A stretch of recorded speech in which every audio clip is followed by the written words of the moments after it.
All right, good evening, everybody. I'm going to go ahead and call this meeting to order. Looks like it's 6 p.m.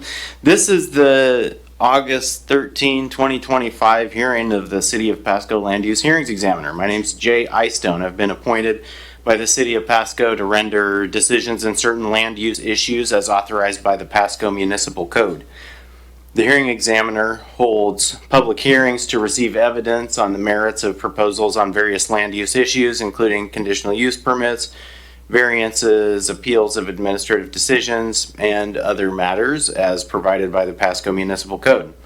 I consider the evidence presented in the hearing and other written evidence on file to formulate a decision. For rezones, zoning determinations, and planned unit developments, I make recommended decisions to the Pasco City Pasco City Council. And for plats, special permits, variances, and other kinds of permits, I make final decisions. Now, although the public hearing process is governed by certain rules, I'll try to keep this meeting relaxed and informal in tone. The procedure that I'm going to use for each of the items on this evening's agenda will be first to have staff present their report and recommendations, then for the applicant or representative of the applicant to take an opportunity to speak, and during that time the applicant has the burden of proof to show that their project or proposal complies with applicable laws and regulations. Then those in the audience in favor of a given proposal will have an opportunity to speak, followed by those in the audience opposed to the proposal. And finally, I may allow rebuttal testimony from the applicant after comments from the public have been received. Now, the only, exception to that procedure that we're going to have tonight is that it's going to be a little bit abbreviated when we get down to ZD 2025-001. Reason for that is that item was continued from the July 9 hearing. We already took care of the first couple of steps, having heard the city staff report, presentation of the applicant, and then a number of public comments that night. That hearing was continued to provide some opportunity for additional notices and open the doors a little bit longer for members of the public to come in and speak. So anybody who didn't have a chance to speak at the last hearing and hasn't submitted a written comment on ZD 2025-001, we're going to have them present. We're going to take public comments, I guess, followed by some rebuttal from the applicant, but we're not starting over from scratch, I guess is what I'm getting at. So if you're going to testify this evening, please follow these simple rules. First, come up to the microphone, state your name and address, present your evidence as clearly and succinctly as possible. Please keep your testimony relevant to the application and not other issues beyond the scope of the proposal. Try not to duplicate information that has already been presented. And of course, consider offering written evidence, especially if you have notes that you're going to be reading from to give oral testimony. Feel free to just, offer a piece of paper as an exhibit, and we'd be happy to receive that. And of course, it'd be reviewed completely by myself prior to issuing a decision. Now, I may keep the public record open following the hearing to allow time to submit additional written comments. My decision will then be made 10 working days after the public record hearing closes. So generally, most items, the record will be closed this evening when we get to the conclusion of our in-person hearing, and that would start a 10 working day timer for the decision. And I guess it remains to be seen if we'll keep the record open for anything beyond that. There's an attendance roster near the entry of the hearing room. Please be sure that you've signed in to help us keep a record of the hearing. You may also indicate which application you're interested in and whether you wish to be mailed a copy of the decision. As a courtesy to other participants, please turn off all audible communications equipment such as cell phones and pagers. Now, except as provided by the Pasco Municipal Code relating to requests for reconsideration, the decision of the hearing examiner is final and conclusive unless appealed by means of a land use petition to the Franklin County Superior Court within 21 days after the issuance of my decision.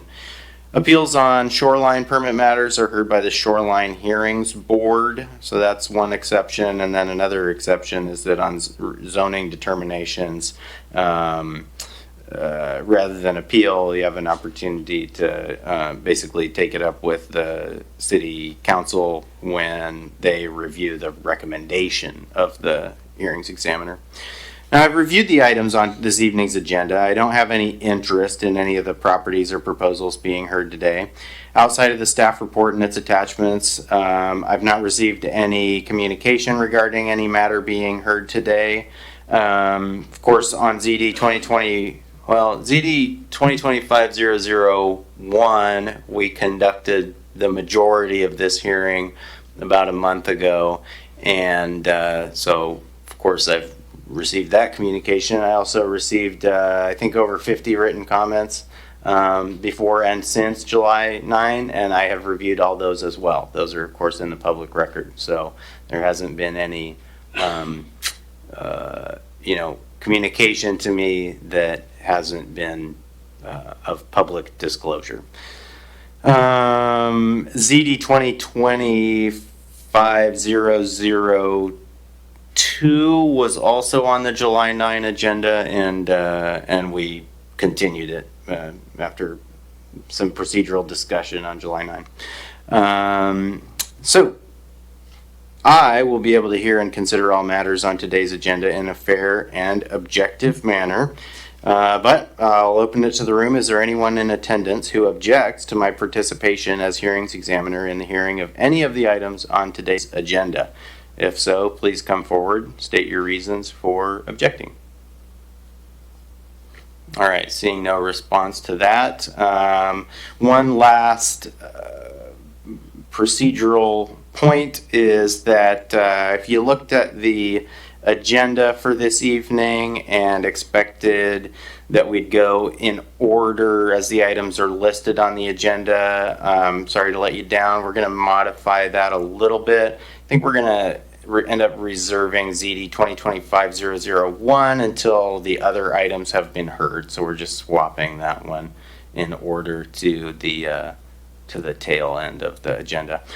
So with that, we're going to start with the first item on the agenda, and that is SMP 2025-006. It's been titled the Lee Residential Home application, and I'll go ahead and hear from the city for the staff report. Yeah, thank you, Mr. Hearing Examiner. My name is Aaron Gutterson, planner to the city. And the applicant has submitted a shoreline special permit application for a proposed residential home and future detached garage. Next slide. So the size of the property is 4.1 or 0.41 acres in size, approximately 18,028 square feet. The application was submitted to our office on June 4th, 2025. The application was deemed complete on June 16th, 2025. Notice the application was posted to the City of Pasco website, sent to public agencies, published in the Tri-City Herald, and mailed to properties within 300 feet of the pros site on July 2nd, 2025. And then the following notice of public hearing was posted to the City of Pasco's website, sent to public agencies, published in the Tri-City Herald, and mailed to properties within 300 feet of the pro site on July 30th, 2025. And the public hearing for a staff report was published on August 6th, 2025. Slide. So the applicant proposes to construct single-family residence with features to include an attached garage, RV bay, driveway, and block fence. There are also plans to construct detached garage at a future date. Comprehensive plan designates site as open space parks. However, the zoning for the property is split between R2 medium density residential and R3 medium density residential. Both zones permit the development of single-family dwellings. The site was originally platted as part of the Grays East Riverside addition to Pasco back in 1907 and annexed to the city in 1910 through Ordinance Number 1. Over time, lots 7 through 10 were consolidated. Additionally, there was also the inclusion of land from the vacation of 2 right-of-ways through ordinances number 0977 and number 2434 to create the current lot configuration. The property assigned the R2 residential district designation under Ordinance 435 when zoning was established in 1938. The zoning then for lots 7 and 8, that kind of make part of that main property, were changed from R2 to R3 through Ordinance number 2394 in 1982. Records show that the property has been in residential use since the original house on the property was constructed back in 1940. In April of 2025, the applicant applied for and received a demolition permit, B250647, to tear down the existing house and accessory structures. The applicant applied for a new single-family dwelling, B250924. It was discovered that the property was located within 200-foot shoreline jurisdiction buffer. The property's shoreline environment designation is recreation according to the shoreline use and modification matrix. The residential development requires the approval of a shoreline special use permit. Slide. So findings of fact. The first is the use is consistent with the policies of RCW 90.58.020 and S&P. Residential development requires the approval of a shoreline special use permit for recreation designated shoreline areas. The applicant has filed for approval of a shoreline special use permit. Second finding fact, that the proposed use will not interfere with normal public use of public shorelines. Property in question does not have direct access to the Columbia Marine Center located nearby and has been in residential use for over 80 years. The new residential home and detached garage is a continuation of an existing use and has no direct access to the marina or other public shoreline due to the property being located on top of a plateau and not adjacent to accessible public property. Finding fact number 3, the proposed use of the site and design of the project are compatible with other authorized uses within the area and with uses planned for the area under the comprehensive plan and SMP. The properties within the general vicinity have medium density residential and open space parks comprehensive plan land use designations. The property where the proposed structure will be located has an open space parks land use designation. However, the zoning has a mixture between R2 medium density residential and R3 medium density residential. Development of a single family dwelling is a permitted use within the zoning district. There are also single family dwellings located to the east and west of the property. In addition, there was a single family dwelling located on property for over 80 years until it was demolished in April of 2025. The property's shoreline designation of recreation requires approval of shoreline special use permit when it comes to residential development. The applicant has submitted the application for said shoreline special use permit to allow for the construction of a new residential home and future detached garage. Management policies for shoreline designation of recreation prioritize the construction of recreational uses. However, the property in question is located on top of a plateau and away from the nearby recreational uses of the marina. Barring the ability to access nearby recreational uses, continuing the residential use by constructing new residence would be the most viable use of the property currently. Finding fact 4, that the proposed use will cause no significant adverse effects to the shoreline environment in which it is to be located. The proposed structure or structures will be part of a continuation of the existing residential use for the property. The location of the proposed structures is located on top plateau and away from critical areas such as the riparian buffer. And 5, that the public interest suffers no substantial detrimental effect. The public interest will not suffer any substantial detrimental effect from the construction of the residential home and detached garage. This is due to the proposed construction being a continuation of the existing use of the property and the lack of access to nearby recreational areas. Slide.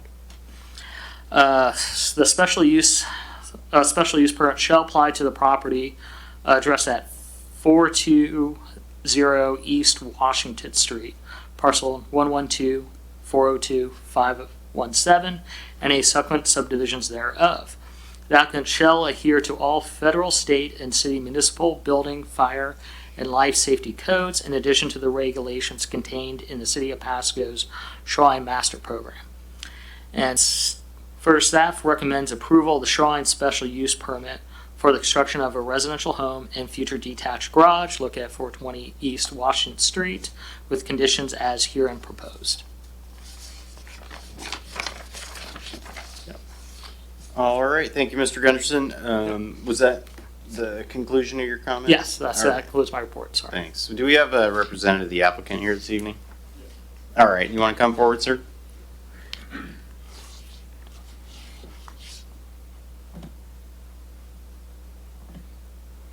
And please state your name. My name's Corey Lee. Corey Lee, okay.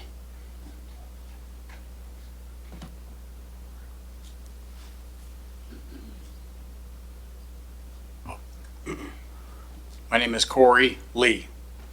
All right, thank you. And it looks like you are the applicant himself, is that right? Yes, correct. All right, and the 6855 address a good address for you? Yes, that's my office. All right, and that's all over the staff report and application materials. So, what would you like me to know about your application, sir? Just that I hope to get it approved. It's been quite a while. All right, then a couple of questions for you about that. Have you had a chance to review the staff report from the city? Yes, I have. All right, staff report makes a number of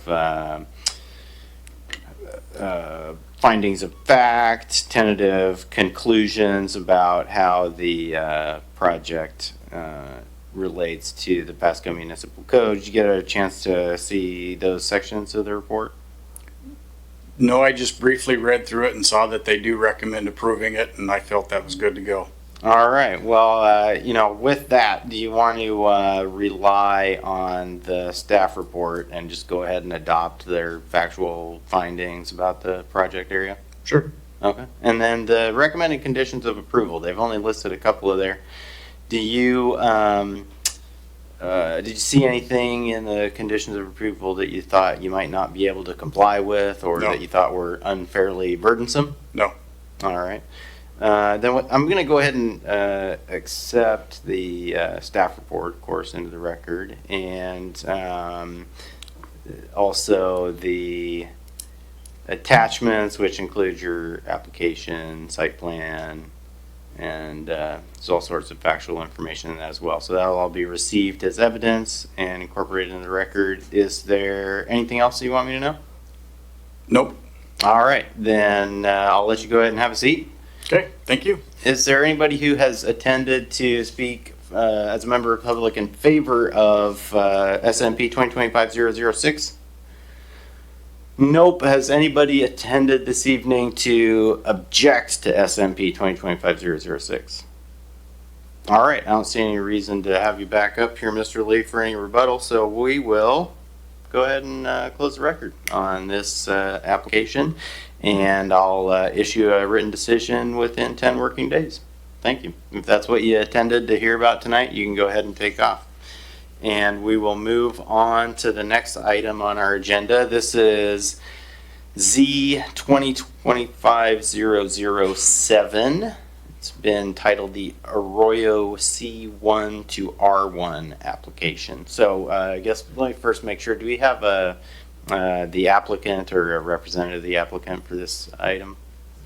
All right, I saw a couple of hands. Thanks for being here. We're going to go ahead and turn it over to the city staff, though, for their presentation first. Yeah, thank you, Mr. Hammer. So, the applicant, Alicia Moran Arreo, wishes to amend the zoning of parcel number 112054385, located off West Clark Street between North 6th Avenue and North 5th Avenue, from C1 retail business to R1 low density residential. The property is approximately 1.16 acre size, or approximately 7,000 square feet. Next slide. The application was submitted to our office on June 3rd, 2025, and the application was deemed complete on the same day. Notice of public hearing was posted on City of Pasco webpage, published Tri-City Herald, and mailed to properties within 300 feet on July 30th, 2025. And the public hearing staff report was published on August 6th, 2025. Slide. So the requirements for a zoning petition is, so the first one, state the existing zoning zone became effective. The site was assigned C1 zoning in 1941 via ordinance number 529. The change conditions, which are alleged to warrant other additional zoning. The business that was located on the lower level has since closed, and the applicant has interest in converting the lower level space into a residential area. Facts justify the change on the basis of advancing public health, safety, and general welfare. The site has had a low-density residential comprehensive plan land use designation since at least 1995. Low-density residential allows for a variety of residential housing at a density of 3 to 6 dwelling units per acre, and can be assigned either like RS20, RS12, RS1, R1, R1A, or R1A2 zoning. The rezone application proposal are consistent with the Pasco Comprehensive Plan, which has determined to be in the best interest of advancing public health, safety, and general welfare of the community. The effect it will have on the value and character of adjacent property or the comprehensive plan. Change in zoning would be consistent with the comprehensive plan's low-density residential designation for the site. Move away from non-conforming uses toward conforming uses is anticipated to stabilize property values in and enhance the character of the neighborhood. The effect on the property owners if the request not granted. If the property remains with the current C1 zoning designation, the applicant stated in their application, that would be difficult to maintain the current configuration of having a business located on the ground floor with residential located above. The comprehensive plan land use designation for property. Comprehensive plan designates the property as low density residential. Other information as your exam requires. Rezone application is consistent with and meets the intent of the comprehensive plan. Slide. So this is the findings and recommendations. So the proposal is in accordance with the goals and policies of the comprehensive plan. One of the goals it's compatible with is land use goal 2, which is plan for a variety of compatible land uses in the UGA, especially an encouragement of the use of buffers or transition zones between non-compatible land uses. Changing the zoning to R1 will further the use of West Clark Street to serve as a buffer between residential and commercial uses as shown in the comprehensive plan. Land use goal 5, maintain a broad range of residential land designations to accommodate a variety of lifestyles and housing opportunities. Changing zoning to R1 will increase the variety of residential densities in the area, along with an increase in the amount of land zoned for residential use. And then also there's supports housing goal 1, which is encourage housing for all economic segments of the city's population, consistent with the local and regional market. Change zoning R1 will increase the number of single-family homes within the local area. The effect of the proposal on the immediate vicinity will not be materially detrimental. The site is near existing single-family and multifamily dwellings. Moving away from non-conforming uses toward conforming uses is anticipated to stabilize property values in, enhance the character of the neighborhood. There is merit and value in the proposal for a community as a whole. The proposed zoning designation is consistent with the comprehensive plan land use map and the goals and policies as adopted by Pasco City Council. Conditions should not be imposed in order to mitigate any adverse impacts from the proposal. Rezone application and anticipated project are subject to the regulations and requirements of Pasco Municipal Code and the City of Pasco Design Construction Standards. As such, no conditions should be imposed. Any further development will be evaluated for significant adverse impacts at the time of development application, which could be up to including review under SEPA. And a common agreement should not be entered into between the city and the petitioner. No concomitant agreement is considered necessary for this application. Slide. Staff recommends, based on the findings, fact, conclusions therein, that lots 25, 26 of Gary's addition of Pasco, parcel number 112054385, be rezoned from C1 retail business to R1 low density residential. That concludes my report. All right, thank you, Mr. Gunderson. I've reviewed the staff report as well. So let's have, I saw there are two of you here. Who's going to be speaking this evening on behalf of your application? All right, go ahead and come forward to the microphone over here. Give me 1 second.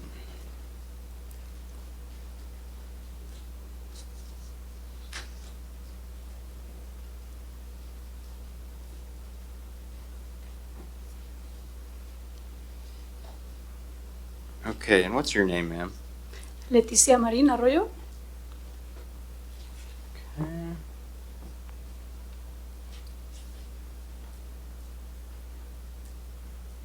All right, and it looks like you are the applicant, right? Yes, correct. Okay, so obviously you're authorized to speak on your own behalf. And is the address at 613 West Clark still a good address for you? Yeah, we're gonna use that as mailing address. Okay. All right. Ma'am, did you get an opportunity to see the city's staff report that detailed their kind of response to your application? Yes. Okay. It has a lot of the same content that we just heard from Mr. Gunderson in his presentation. Did you generally agree with the factual findings of the city about the history and current condition of your property? Yes. Okay, and I guess the surrounding area as well. All right, then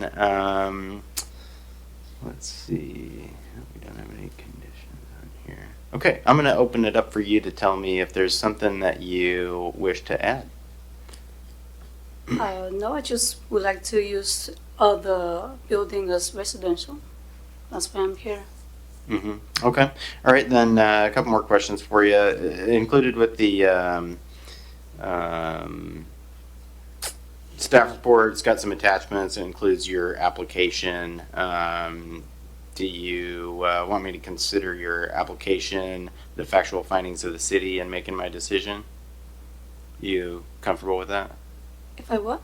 Are you asking me to consider the information that you included in your petition, as well as the factual findings of the city staff report? Yes. Okay, Yes. all right. Then I'm receiving those documents into the record here. Let's see, I think I had one more question for you. Oh yeah, can you tell me a little bit about what the surrounding area? Are you aware of other mixed-use properties in that neighborhood with like residential on the bottom and businesses on the top, or something similar to that? If I'm what? Sorry? Do you know if there are other similar mixed-use properties in that neighborhood? Similar? Well, no, because the next one it's a residential only, and then the other one is residential. So I'm in between in residentials. Oh, okay. It's not the same, so. Okay, I Yeah. see. So yours is kind of an isolated commercial Yeah, property so yeah, in. that's why I took this decision to Yeah. convert all to residential. Okay, all right. Mhm. I don't think I have any other questions for you, unless you have anything else you want to add. Nope. Okay, you can go ahead and have a seat then, ma'am. Okay, thank you. I think I said this. I'm receiving the staff report, and you can have a seat. And its attachments into the record. Is there anybody here who has come to speak in support of this application? Nope. Is there anybody here who has come to speak in opposition to 2025-007 Arroyo rezone? All right, I don't see anybody. So we're going to go ahead and close the hearing and close the record on Z 2025-007. Thank you, Ms. Maureen Arroyo, for coming this evening. I will issue a written decision within 10 working days. Let's go on. The next item we're going to take up now is ZD zoning determination 2025-002, an SG land management application. So do we have somebody from the applicant this evening? All right, there we go. Let's go ahead and hear from the city. Thank you, Mr. Examiner. My name for the record is Ivan Barragon, Planner 2 with the City of Pasco. I am presenting on zoning determination application ZD 2025-002 submitted by Trade-Tut for the zoning determination recommendation to City Council, also as part of annexation record ANX 2025-001. Before proceeding, I want to note an error on page 38 of the packet, which contains the validation of the annexation petition from the Franklin County Assessor. The name should read Desert Bloom LLC instead of Horrigan Farms LLC. This has since been corrected, and we still have a 100% petition While this does not affect this zoning determination proposal, it is worth noting for accuracy. The subject property is located south of Burns Road, east of Shoreline Road, west of Road 122, and north of the future Sandifer Parkway. It specifically includes Short Plat 2021-08, Lot 2, identified as parcel number 126-160-129 in Franklin County, Washington. The subject property is currently zoned RS20 under Franklin County and is designated medium-density residential in the City of Pasco's Broadmoor Master Plan.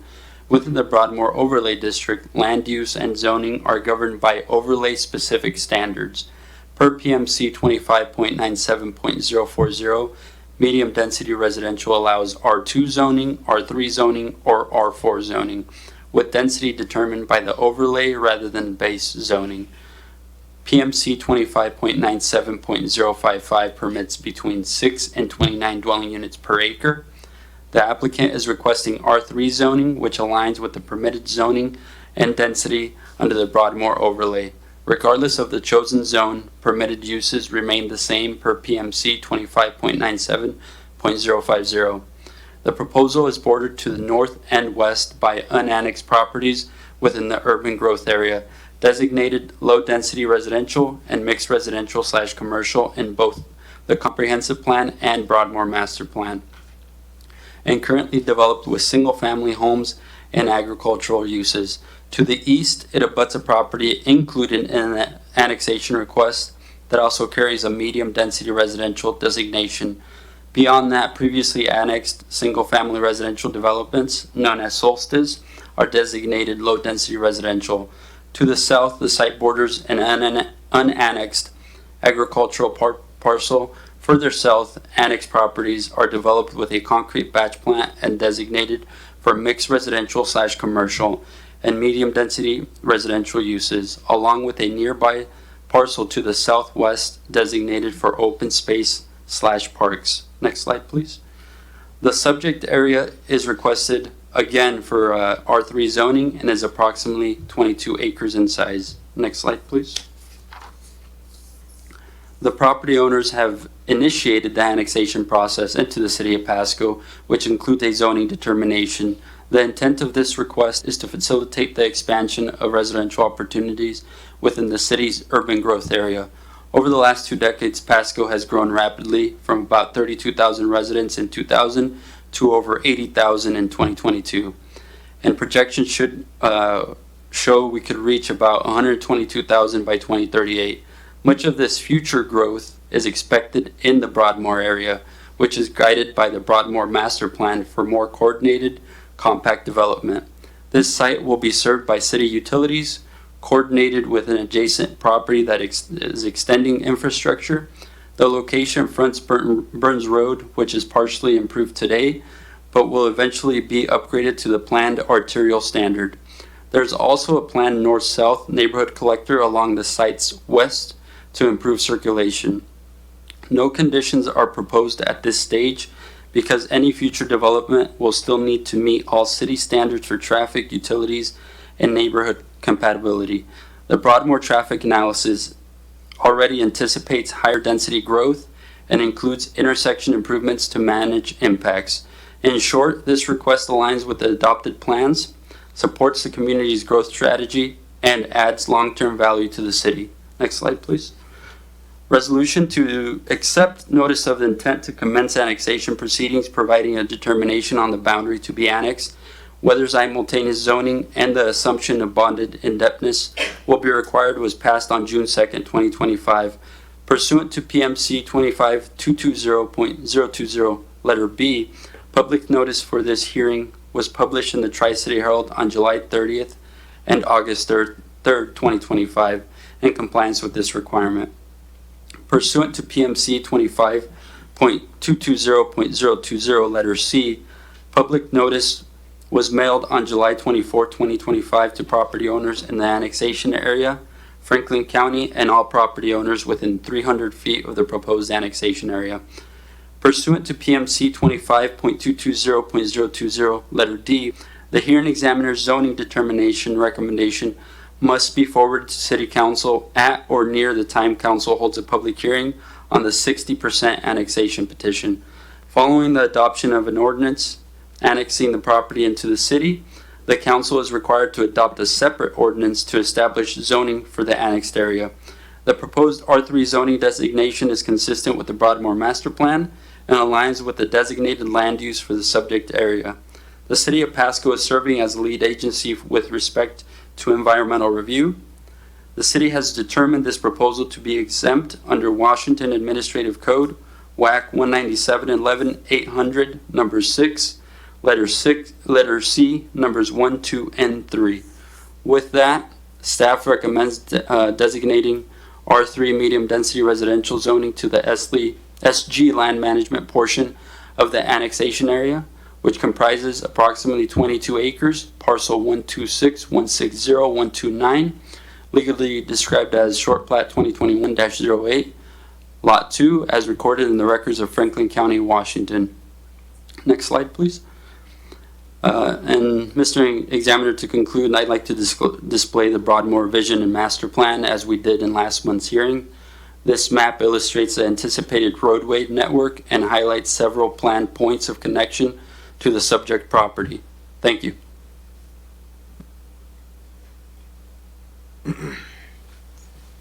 All right, so Mr. Berrigan, I just want to ask you a question that I think might sort of clarify a little bit about that presentation. So one thing that you were talking about was the comprehensive plan land use density table. The medium density residential area on the comprehensive plan allows zoning codes R2, R3, and R4, correct? In this case, it would be the Broadmoor Master Plan. Okay, I understand what you're saying as far as superseding it, but I think your Both are the same. presentation, right? Yeah, it said that the medium density area includes those 3 potential zoning codes, right? Yeah, both comprehensive plan and Broadmoor Master Plan allow for those 3. Okay, thank you. And so that's just sort of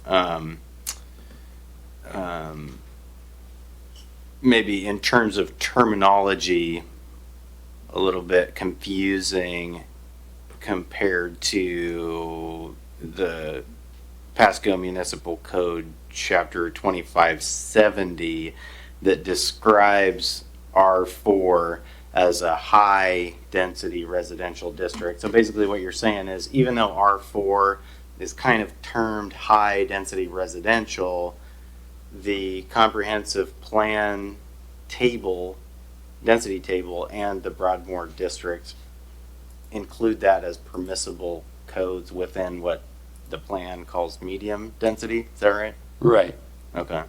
All right. Thank you. I appreciate your tolerating that and for your presentation this evening. So let's go ahead and hear from I see a hand sitting at question and answer right now. Just on what your comment just was, that's a little confusing still. So what is the definition for the city's R4 and what is the Broadmoor plan definition? Like, so medium density doesn't really mean anything. It's the R1, R3, R4. I can't really comment on that right now. I appreciate the question. I understand the confusingness of, these titles on the municipal code, but we're going to go ahead and put a pin in that for now and hear from the applicant. So, yeah, you want to come forward, sir?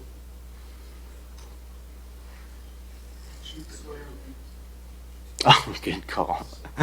All right, I'm gonna Definitely got smart. Let's see. Sir, what is your name? Paul Lavrentiev. One more time. Paul Lavrentiev. Can you spell your last name for me? Definitely. Lavrentiv. Tiev. Yep. Okay. All right. Let's see.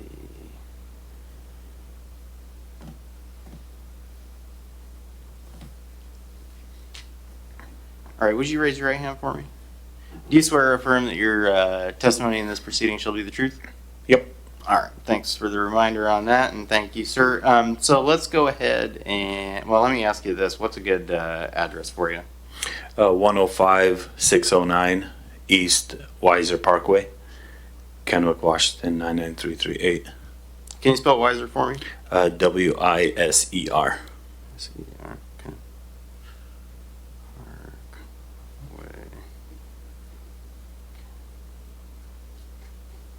All right, and I had Trey Tudd as the applicant. So, what's your relationship to the applicant in this case? I'm Trey's boss. What's that? I'm Trey's boss. Okay. I'm the vice president of the company there. Okay, all right. So then, I, could ask this question first. Are you authorized to speak on behalf of the applicant? Yes, I am. All right, thank you very much. So what, well, let's start with, have you seen the staff report from the city? Yes, I have. All right, do you have a chance to review the the findings of fact and then the proposed kind of tentative conclusions of city staff? Yes, I did. Okay, did you agree with the factual representations of the city staff in their report? Yes. All right, and then application materials that were attached to the staff report, do you adopt those as still being true to the best of your knowledge? Yes, I do. All right, so I'm going to receive the staff report and all its attachments into the record. What else do you want me to know about this, sir? It's not much. It's pretty straightforward. We're just following the city's comprehensive plan, the Broadmoor master plan, and requesting the R3 zoning. Okay.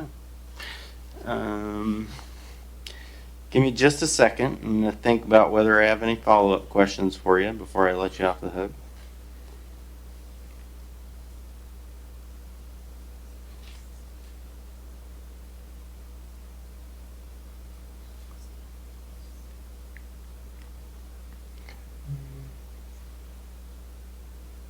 Yeah. All right. I think that's all. Thanks for being here this evening. Thank you. Okay.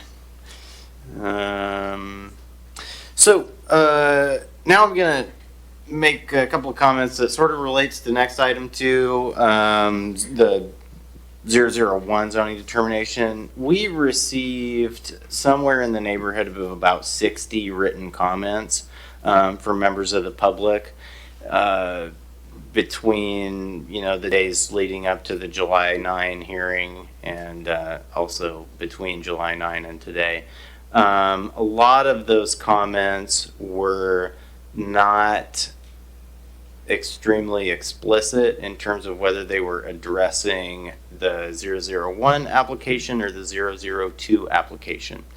A lot of them just sort of generally reference the area next to Burns Road and such neighborhood. And so I'm gonna just let everybody know that I've essentially, I'm largely going to treat those written comments as applicable to each application, okay? And so I say that right now because if you have submitted a written comment on this project or the 001 project, or maybe you weren't sure which piece of land you are specifically or is specifically addressed in either of these applications, that's okay. I'm going to consider those comments.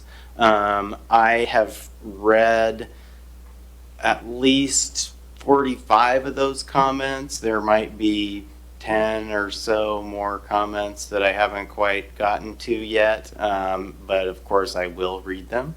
I have a list here of everybody who has either submitted a written comment or testified in the July 9 hearing.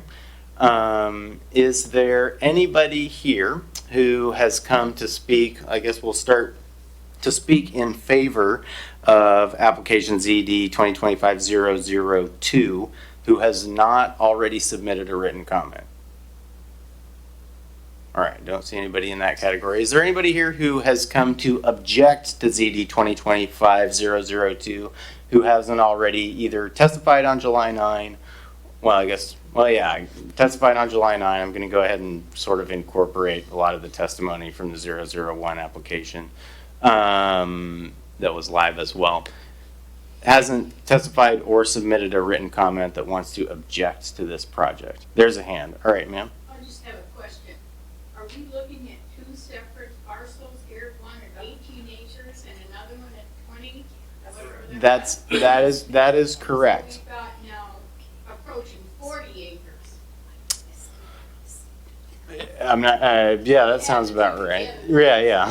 I guess that'd be So correct. it's an entire area then from the polished development all the way to the Burns farm. So, yeah, I guess I'm gonna direct you to turn to your neighbors around you if that's correct. I'm going off of, what we've heard about in the staff report this evening. That's what we're talking about. Aware of So, Desert Bloom. I wasn't Okay. aware of the other parcel. That was why I right. had the question. And the Desert Bloom property has more property owners within a 300-foot radius, and more people were expected to receive direct notices of the Desert Bloom application than were expected to receive notices of the SG land management. So that could be the case. All right, so if that clarifies anything, is there anybody who wants to add testimony on the 002 application? All right. I saw two, let me just get an idea of how many. I saw 2 hands. 3, 4, all right. You might not love this, but I'm gonna ask you about your previous testimony, and I might not hear a whole lot more from you, but go ahead and let's have the gentleman in the front row come on up. All right, so what's your name, sir? My name is Tony Bachart. It's B-A-C-H-A-R-T. Okay. Bachart. Would you raise your right hand for me? Do you swear or affirm that your testimony in this proceeding shall be the truth? Yes. All right. So, Mr. Bachart, you testified on July 9 in regards to ZD 2025-001, correct? Yes, it did. Okay. And this evening, we are also addressing ZD 2025-002. And so, is there something that you wish to share that is more relevant to 002 than it was to 001? Yes, there is more to that, but I would also like to reiterate that I still have the same comment for 002 about the traffic impact and the findings of fact that the staff have that kind of neglect what's really going on out there. Okay. All right. What do you want to tell me? The first one is about the public notice. This is still within the county. And the county public notice requires that people within a 1 mile radius of the affected property be notified. It just feels like it's kind of underhanded to be trying to rezone this through the city along with an annexation that excludes the majority of the property owners who would be affected by this. Most of us live north of Burns, and we are not within 300 feet, but the only way in and out of our neighborhood is through the Kohler Road Burns intersection, which is literally the only place that these people are going to develop in. So it's going to affect everybody north of there in that development and having to get in and out with the traffic impacts. Okay. And then again, like I said, using the city's notification requirements of 300 feet completely excludes everybody who it's going to affect. It seems very underhanded and strange that they wouldn't do this rezoning through the county. The 1 mile radius notification area, you're referencing a county ordinance Yes. or a county requirement? Yes. Just to be clear. Okay. All right. Anything else? Do you want me to go over the traffic stuff again? Do you want to incorporate your testimony from 001 into 002? I do. All right, then that's received, Okay. and we don't need to. All right. We don't need to repeat that Perfect. stuff. Okay, thank you, sir. very much. I appreciate you keeping your comment focused, adding something new, and respecting our time this evening. So let's hope that we continue in that vein. Who wants? Let me see. I didn't. Can I ask one more question? Oh, I probably won't answer it. Yes, ma'am. If the property is now in the county, why do they use city requirements for notifying and not county? All right, that is not a question that I'm going to answer this evening, but I can understand why you would want to know. Let's see. Mr. Examiner, I apologize if I may interrupt for just a moment. Just a reminder or a request is that anybody who would like to ask a question or provide testimony to please come to the microphone so that we can capture it for the record. and for preparation of minutes. Thank you. All right.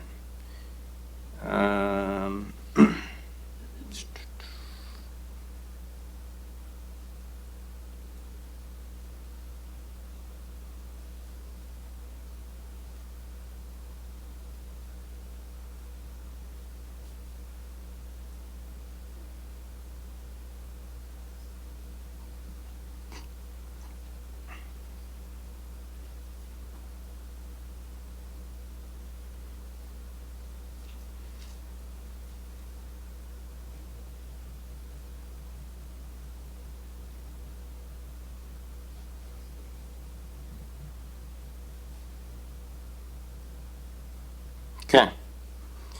I think there was a hand in the front row. Was there? I don't want to skip anybody. So that'd be for 001.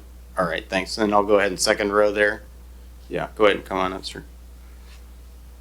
All right. Your name? Nathan Grimm, Was it Grimm? Grimm. Would you raise your right hand for me, sir? Do you swear or affirm that your testimony in this hearing shall be the truth? I do. All right. So, Mr. Grimm, you testified on July 9 regarding the 001 application, correct? Correct. All right. Do you want to incorporate your testimony from July 9 into the record for 002? I would, yes. All right. Is there something beyond that you want to share that's specifically related to 002? I have something that would be related to both, Okay. and then something that's related to 002 specifically. All right. And let's go ahead and hear it then. Uh, And is your Doesn't matter address, which one. sorry, still at 12103? yes. Okay. All right. Go ahead. Which one do you want to hear first? The specific or the Well, the if you both? can, I guess it's not. Okay. Whichever Well, order you want to go in. As it applies to 002, under the conclusions based on findings of fact, the staff speaks about Burns Road, which fronts the annex area, is already largely improved. That is not true. It's not all largely improved. It is a paved roadway, does not reflect the design, but it says the long-term vision for this arterial street includes a 100-foot right-of-way. And this is what I testified on last time, that 100-foot right-of-way does not exist in property lines, existing property lines. There's a topographical hill that would not allow a 100-foot right-of-way as the current conditions of earthen materials are. So that whole paragraph regarding Burns Road and having all of these great things and planting strips and buffers and travel lanes and medians, it just can't happen. It's impossible. I mean, I don't want to say it's false to state that. Those are all the things that are in their right-of-way plan. What do they call it?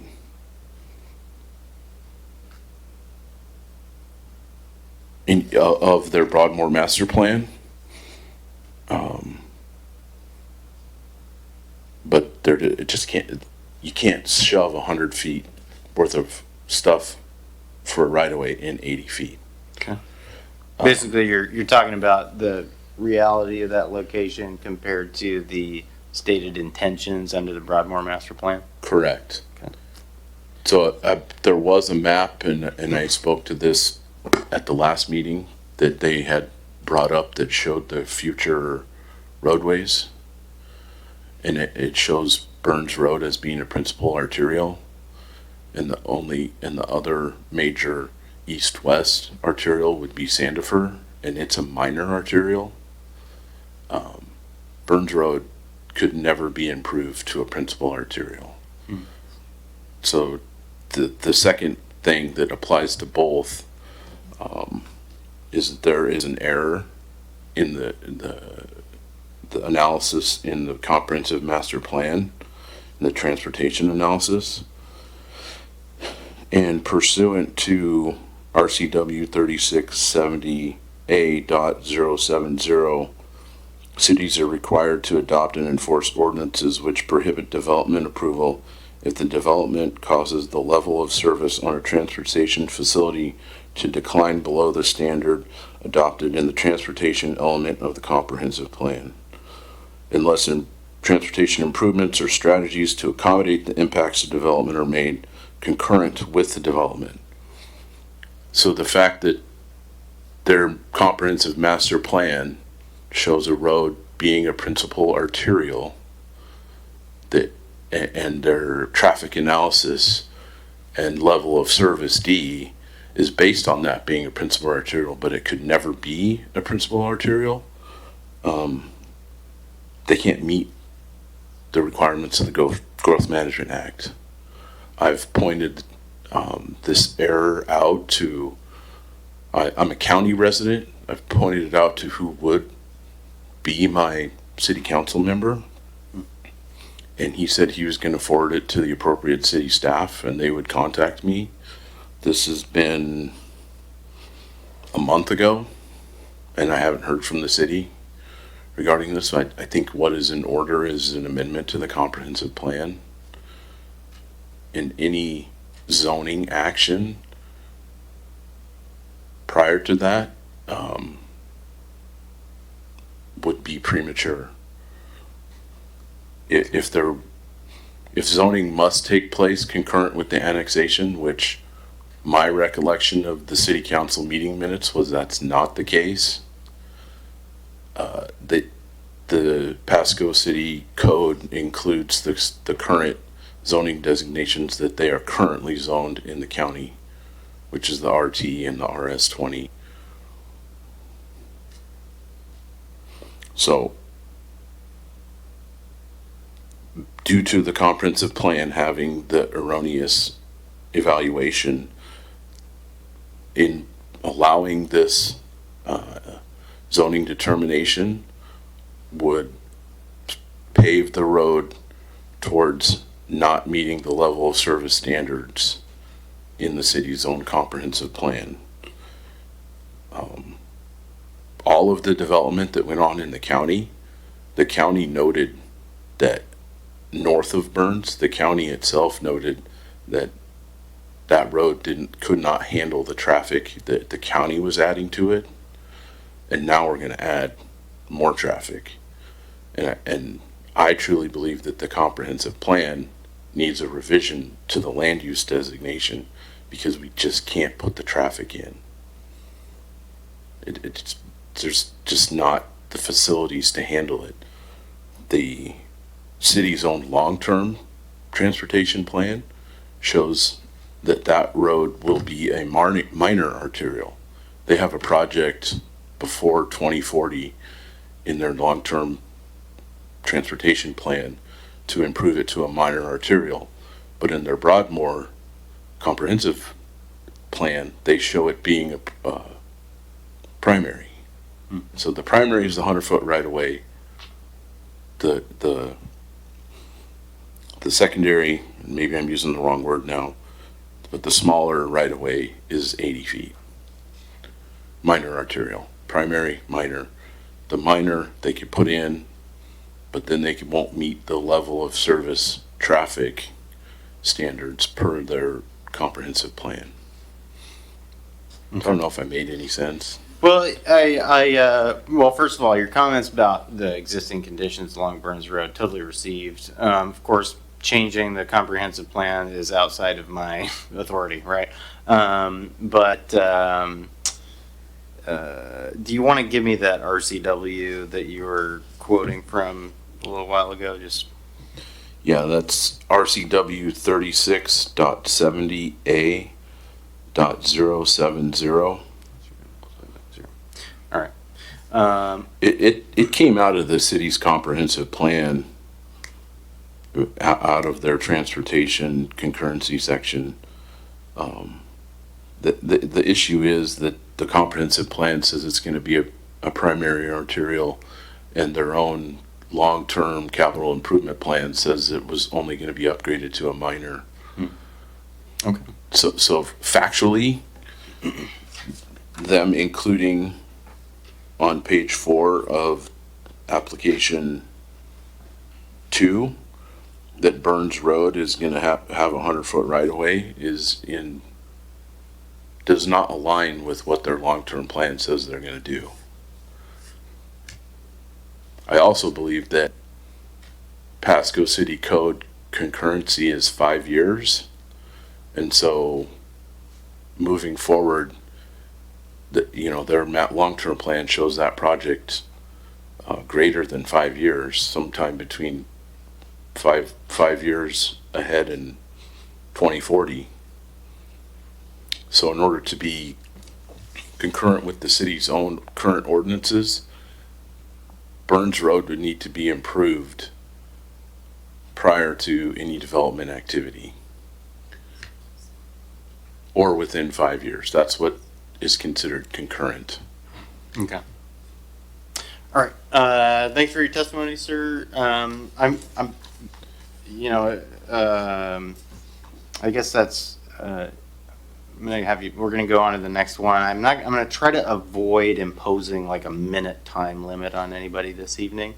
I appreciate you sharing your thoughts and coming back twice. Thank you. And as far as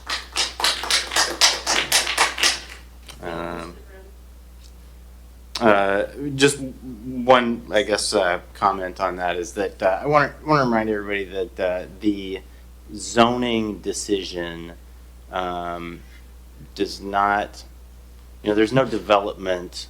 I mean, this isn't a proposal for development, right? This is a proposal for zoning. And so in terms of the order of the development of the road versus the project, it might be premature basically to address like if Burns Road has been Well, I'd like to changed. clarify my position that I am not against annexation.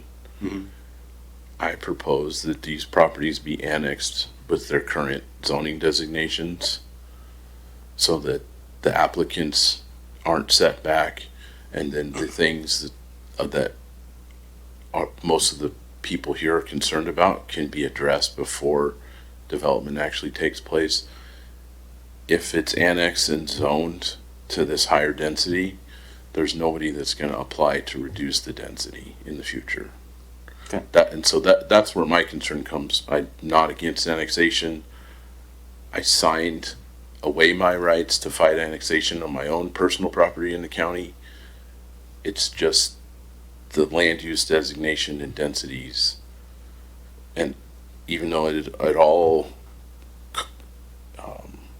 is per the comprehensive plan is, in and of itself is fatally flawed. Okay.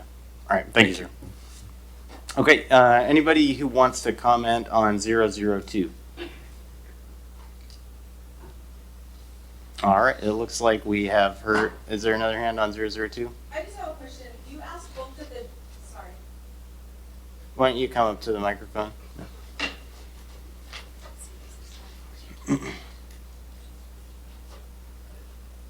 So my question is, you asked both of the gentlemen who came up if they wanted to bring their statements from the previous meeting forward. And I just want to know if the people that are here, that were here last time, need to come up and say that or not. Because I would like my statement to be for both. No, that's actually I'm probably going to have you come up and say that, and then we'll just leave it at that. The meeting is recorded. If you tell me you want it to be incorporated, then it'll be considered. Okay. Okay. So yeah, thanks for that. That's a great procedural question. I appreciate you asking it. So do you want to comment on 002 then? Yes. All right. Your name, ma'am? Amanda Wilson? All right. Would you raise your right hand for me? You swear or affirm your testimony in this proceeding shall be the truth? Yes. All right. Ms. Wilson, you commented, what do you want to tell me? I just wanted to say that I spoke at the last council meeting, and also I submitted a letter, and I'd like for those to be also for this 002. All right. Same feelings. All right. They will be incorporated. Thank you, ma'am. Thank you. Okay, anybody else? Yes, ma'am. You can come on up. All right, your name? Tracy Heidelberg. All right, I have your information on my list here, ma'am. Do you want to incorporate your? First, can you have my last name is spelled with a G at the end, not a T. Okay. Yep. So I keep getting mail. But Would yes, you raise your right hand for me? Yes, Do you swear or affirm your testimony in this proceeding shall be the truth? I do. All right, ma'am, you testified on July 9 about 001 application. Do you want to incorporate your testimony and about your concerns that you gave then into the record for 002? Yes, I do, for both 001 and 002. Okay. Okay. And I have another question regarding what you said a moment ago. Mhm. You said something that this meeting wasn't for development. This meeting was just for zoning. So does that mean that these gentlemen have to come back, or whomever is going to do the development, and go through another process for the development? Or does the zoning end it and they can go do whatever they want to? Well, I might be a little bit out of turn here. Generally, there would be a subdivision application, and so subdividing the property would require a hearings examiner hearing. So we wouldn't have another opportunity to speak other than at this zoning meeting, because once they get the zoning, they can go do whatever they want to. So it was kind of misleading, I think, with what you said about the zoning versus the developing. No, a subdivision proceeding it's a new application. Everybody would get notice for that and be able to come speak on Everybody that as well. within the mile, because, or within the 300 feet? Again, I live down in Right. the north of Kohler. There's only one way in, one way out. And so having it go a mile, as I understand that the county requires, versus just the 300 feet that the city, and it's not annexed yet. How I'll answer that is just, I wouldn't expect a county ordinance to apply at that point, but Because they would be annexed already? yeah, I think that's fair to say. But I don't want to, it sounds like we're getting a little bit speculative in terms of Well, I'm things just that trying to might happen. understand whether we need to come back when it's time for a development meeting, or whether it was misleading to me on what your zoning answer was, in that we shouldn't be so concerned because this is just for zoning.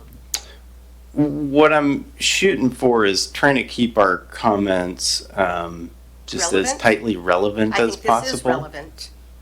Right, and so to help folks steer their testimony, I just wanted to point out that for development later on, there would be additional applications I see. required before we get there. I see. Generally, And a subdivision One last first. question. Has anybody in this room actually traveled on Burns Road to see the conditions, as Nathan referenced and I referenced in my previous testimony?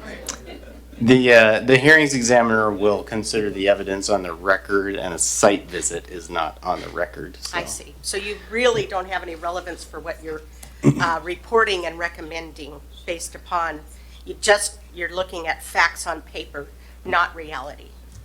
Is that what I'm understanding? So I think I'm gonna I'll have to stand down. But sort of you get where wrap. we're coming yeah. from. No one has taken a site visit to actually see the conditions of which we speak. You're just looking at the comprehensive plan and things that are written on paper, and things that are relevant that Nathan's brought up about not people getting back to him and things like that. So I'm just concerned. Okay, ma'am. Before you sit down, though, Heidelberg with a G, like the city and like the beer. and I wanted to make sure that I asked you this. Did you want to incorporate? Did I already ask you this? Do you want to Already incorporate your asked that. Yes, testimony I from? do, Okay, please. all right. Thank you. Then they will be. Okay. Heidelberg. Okay. All right. Corp. All right. Anybody else? I don't want to go twice these again, but I just have one quick comment. I'll be quick, I promise. All right. We're going to go ahead and have Mr. Backhart come back up. Sir, you're still under oath. What's Yes, sir. your additional I comment? just also wanted to point out as well too, is even with the annexation, and I know that the city has requirements for improving the road and to widening the road. That only extends to the center of the road because north is still county. So no matter what they do to that road, the north half of that road will still be, pardon my French, crap. It's literally crumbling into the side of the road, and they just patch it every now and then too. So there's nothing that the developers can do legally to improve the north half of that road unless the city annexes it in and they, out of the goodness of their heart, spend the money to widen the road the whole way. Okay, thanks for making that comment, Your Honor. Your Honor, geez, sir. All right, who would like to come forward next? We're gonna go from the left side of the room, I think, or my left. So, ma'am, in the kind of turquoise-ish shirt back there.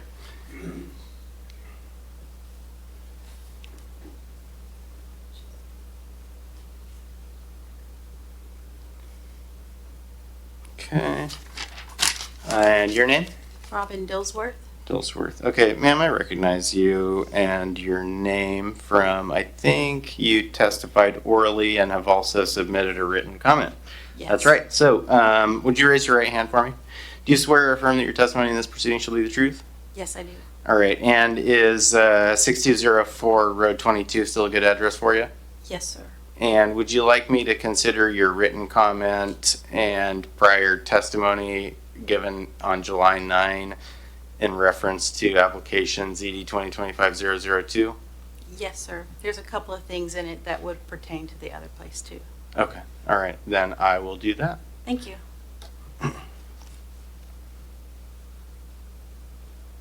All right, next. Right here, second row, white white shirt. Walking unsteady because it broke my back, but All right. I'm up. My name is Kay Sparks. I live on Ricky Road. And the architect in me immediately went to see what was Hang on, ma'am. allowed in R3. One moment, please. One moment, please. Could you spell? I'm gonna have you spell your first and last name for me. Sorry. Kaysparks. Yes. Sparks. Okay. K Sparks. Gotcha.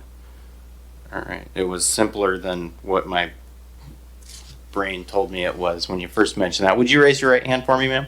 Do you swear or affirm that your testimony in this proceeding shall be the truth? Yes, I do. All right.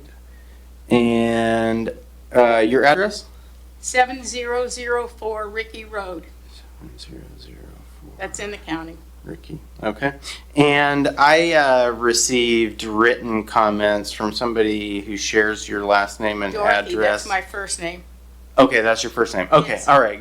Thank you for clarifying that. Do you want to incorporate your written comment into, I guess it'd be, well, yeah, we'll say the record for 002 for now. 2 and 1. I Okay. wasn't aware that there were 2 separate parcels All right. involved. So it'll be received for both. Okay. Um, My first question was to make certain that that letter got through. I Mm-hmm. didn't know if it did or not. It has been received. It'll be in the decision record. I'm an architect of 50 plus years. The first thing I looked at was to see what was allowable in R4, 3, and 2, to see what kind of density would go in there. And when I looked at the tables that are in the Pasco codes, it says that R4 can be, I believe, somebody can correct me, up to 3,500 square foot. I mean, that's the minimum for a lot. That's what R4 would allow. And then another section says the frontage on a lot must be a minimum of 30 feet. You divide 30 into 3,500, and those are tiny, tiny lots. All you're going to be able to put in there is townhouses. If you have 5-foot setbacks, that's a 20-foot slot. They may redo all of that for that area. But my concern is, why does it need to be R4? If it's residential, even if it's dense residential, why can't it be an R2 or an R3 so the lots have a reasonable size? My second point is, coming and going off Kohler, I counted by the county plats over 400 houses that are served by that one entrance and exit. If each of us go to work in the morning and come home at night, that's at least 1,000 entrances in that one area. And both of these parcels center right on Kohler. The entrance to Kohler off of Burns is so tight now, you're practically driving in a rut to get in. The county has allowed those block walls to interfere with your sight coming and going. Now you put another however many lots and houses in there, it is madness.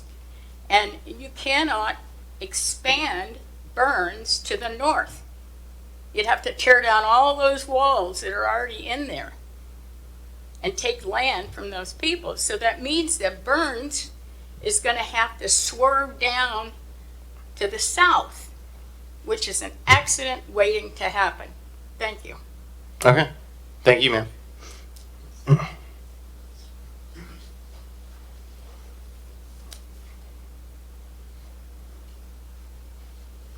All right. Anybody else? All right. So yeah, third row back, gray shirt. Okay, I want to say again that I appreciate everybody who has submitted a written comment and then followed it today with some oral testimony, keeping your oral testimony, from being too redundant with your prior written comments. I want to, specifically Ms. Sparks, that didn't seem overly repetitious, and let's try to keep that going. So, sir, would you raise your right hand for me? Do you swear or affirm that your testimony in this proceeding shall be the truth? I do. All right, and your name? John Clement. Was that Klein? Clement, K-L-E-M-I-N. L-E-M-I-N. Okay. I submitted written comments on the 19th of July. You should have them for 001. Okay. K-L-E-M-I-N? That's correct. All right. I'm not seeing on my little spreadsheet here that I have seen a comment from you, sir. Okay. I'd be pleased to read it out then for you. Do you have it printed there? I do. I would be happy to receive that comment in hard copy from you right now. Okay, sure. Would you like to offer that? Yeah, may I Okay, take it sure. up to you? Yeah, why don't you bring it right up? Or do you guys need to see it? No? All right, I'll take that. Okay. Thank you for bringing that in. And Okay. I would like to have those comments applied to both 001 and 002. Okay. I'm a resident of the Polish Solstice development on Norfolk Drive. And my wife and I have been there for a couple of years now. And we've seen the progression of the development. We've seen the apartments that have gone up along Burns off of Road 100. The traffic on Road 100 is really increased a lot. We've got kids who live in the development next door, just east of Road 100. So we visited for many years before we actually moved to Pasco. There are a lot of people in those apartments already. The traffic on Road 100 is huge. I know we're talking about rezoning, in the lots in question. And we just feel that whatever the city does there, that the zoning should match the county properties and the R1 in Solstice. We just feel that it's very crowded. We're boxed in by the river. And as Mr. Grimm pointed out, you've got the Burns Road issue and you've got Sandifer, and it's getting very crowded. Nobody wants to feel jammed in like rats in a cage. That's all I have to say. Thank you. Okay, thanks, sir. All right, anybody else? All right, last row, blue blouse. Yep. Oh, sorry, it's a dress. That's why I was confusing you. What'd you call it? I called it a blouse. Couldn't see from over here. All right, ma'am. Would you raise your right hand for me? Oh, 1 second. Oh, I did get an address from Mr. Clement. All right, thanks. Raise your right hand for me. Do you swear or affirm that your testimony in this hearing shall be the truth? Yes. All right, and your name, ma'am? Mary O'Day. O'Day. All right.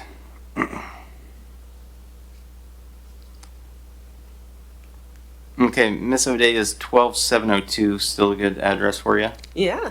All right, I received oral testimony from you on July 9 about application ZD 2025-001. Do you want to incorporate your comments in that hearing into the record on 002? Yes, sir. Okay, did you submit any written comments? We did not.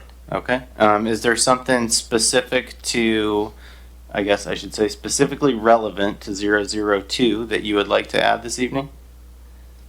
Traffic.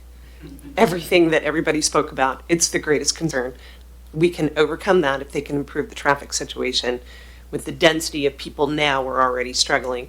And if you can solve that, I think we'd have less complaints. That's it. All right, thank you, ma'am. Thank you. Okay. Anybody else on 002? Yep.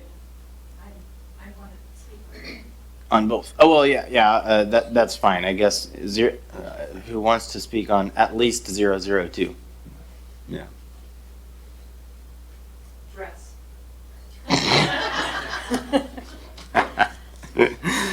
All right. Would you raise your right hand for me, ma'am? What's your name? Pam Halliday, Halliday. Could you spell that for me? Halliday. Okay. And you said your first name was Pam, P-A-M? Correct. All right.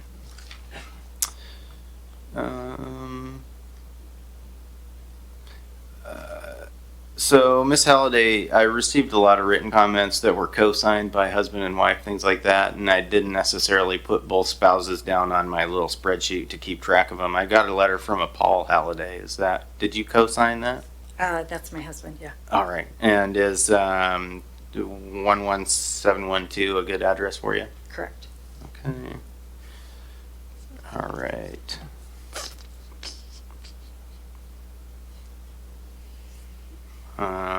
Did you want your the written letters signed by yourself and your husband to apply to the 002 application? Correct. All right. Do you have something on top of that you wanted to share? I just wanted to make one further comment. The city of Pasco seemed to put a lot of effort into preparing a 20-year comprehensive plan, and then following up in March of 2023 with the Broadmoor Master Plan. And it set forth the zoning for those areas. In people making a decision to purchase a home, and somebody who did their adequate research would look to those plans to see what the surrounding areas were going to be like. And for the city of Pasco to now vary from what they have in those two particular documents is not fair to the property owner who purchased the land. A house is the biggest investment that a lot of people make, and it's disheartening to see a change in what was projected by the city of Pasco for the surrounding area to be like. It diminishes our property values, it changes our way of life, and it's disheartening for the city of Pasco to not take the surrounding property owners into consideration before they drastically change our community. Thank you, ma'am.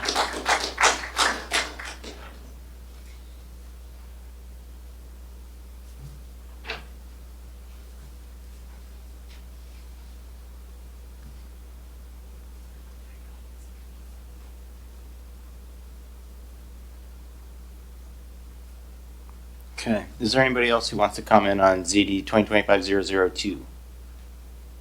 I just need to clarify something. Yeah, I'll allow it. Go on up, sir. No, I had testified that I had not heard back from the city. Staff pointed out to me that there was an email sent that I didn't see. So It's gracious of I you, wanted sir, to to give acknowledge them that. kudos. All right, thank you.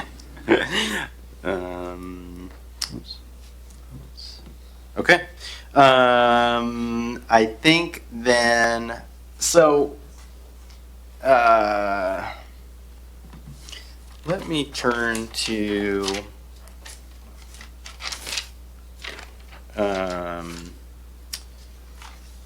Mr. Lavrentive. Did I say that anywhere close to correct? Would you come up to the microphone for me for just a second? All right, sir, I just wanted to, ordinarily at this point I'd have the opportunity or the option of giving you a chance for some rebuttal testimony. I want to acknowledge that I'm going to be considering evidence that was heard at the July 9 hearing, oral testimony that was given that folks have asked me to incorporate into the record about your application. You weren't here on July 9. That hearing is recorded and it's available online. Do you want to say a few comments in rebuttal this evening and have the record closed? Or do you want a couple of days to watch the July 9 hearing or review written comments before providing some sort of rebuttal? No, I watched and reviewed the video. Okay. I mean, those are all valid concerns, and most, if not all of those concerns do get addressed at a project level. So, yeah, there's no rebuttal really to any of the comments. They're all understandable. Okay. All right. Thank you. Then you can go ahead and have a seat. All right. Thanks, everybody. We're going to go ahead and close the hearing record on ZD 2025-002. And that's that. We're going to move on now to ZD 2025-001. So as I mentioned earlier, this is a continued hearing from July 9. If you have submitted a written comment either before July 9 or since then, it's been received, and everybody except for maybe the last 10 letters I've already reviewed. Those last 10 I will review before making a decision. If you've previously testified, I'm going to ask you not to come forward and repeat anything that you have already said or put in a letter.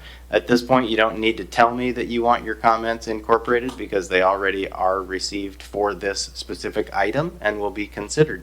So is there anybody here who, another thing about this, a few folks on July 9 raised concerns about not receiving notice of the July 9 hearing for ZD 2025-001.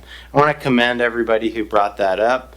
After reviewing the list of notices that the city included with the hearing packet for July 9 and fully considering the testimony that we received on July 9, it did become apparent that notices were not fully sufficient for the Pasco Municipal Code for that hearing. And so that is why, in large part, I made the decision prior to the decision deadline to just continue that hearing to this evening, meaning keep the record open and hold another open hearing open to the public.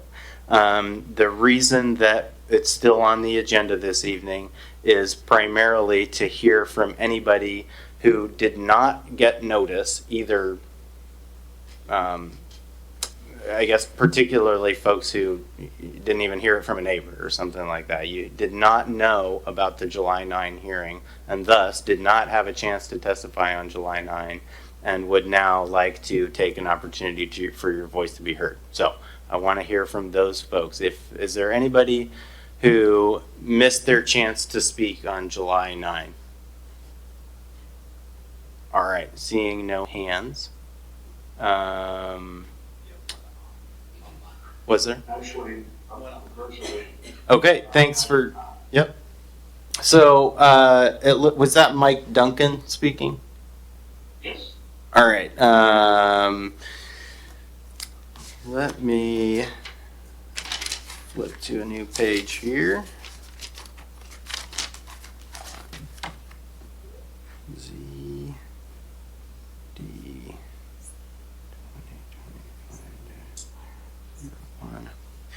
All right, sir, wherever you are, I can't see you, so I'm going to take you at your word, but would you raise your right hand for me? You can see me now, probably. Oh, there we go. Would you raise your right hand for me, please? All right, do you swear or affirm that your testimony in this hearing shall be the truth? Yes. All right, and would you state your name, please, for the record? I'm sorry? Oh, Michael Duncan. Duncan. All right. And what's a good address for you, sir? 6110 Road 122, directly adjacent to the parcel that we're discussing. Okay. All right. Mr. Duncan, if you didn't hear this earlier, I mentioned that as I was making a list of who submitted written comments, if they were co-signed by apparently spouses, I didn't necessarily get both spouses' names here, but I received a comment from a Jennifer Duncan. Is that person related to you? Yes, that's my wife. All right. And do you do you co-sign the letter or the comment that I received? Yes. Okay. So that's going to be that's all. Yeah, that'll be received into the record along with the other written comments that we've gotten. Was there something in addition to that comment that you wanted to share? No, I just wanted to state, of course, my hope that you'll look into this and note that all the members here, at Solstice especially, and then we have members across the street, we're all in zone, or what would be zone 1 or 2. When I moved in here 2 years ago, I did definite research on the zoning behind me, because I would not have bought here, nor would any of my neighbors, and I've talked to all of them up and down, had we known that this was going to be changed to zone 4. We spend too much money on our homes. We're going to lose money if this goes to a high density, and frankly, we don't want. We want growth, that's fine, but we want growth in a normal, positive way. If you're looking at putting high density behind homes that go from 500 to over 700,000. And if you go over across the street for 700 to $1 million and above, we're going to lose money because I did my research. I trusted that the city was setting the zone, and they had it in a plan set up that they published. And now they're coming back and basically changing their mind on that. It makes no sense that we trusted the city was going to hold the zoning. We trust they did planning. We trust they're doing the infrastructure properly. And now they're coming back after the fact and changing the zoning, or trying to change the zoning to get high density. And the infrastructure isn't set for that. I think if it would have been, they would have had it at high density before.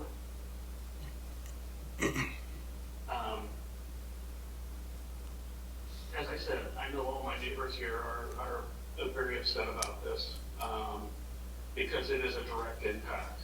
And according to Pasco municipal code requirements that for zoning changes, it has to align with a comprehensive plan for changing the plan, avoid material harm surrounding neighbors. It's going to affect us monetarily, absolutely. Ensure infrastructure adequacy. Everyone's already saying it doesn't. And avoid arbitrary or piecemeal rezoning. This proposal fails in all 4 counts. And if annexed, the zoning should reflect low density intent area around the city plan. We've trusted in the city to put this together.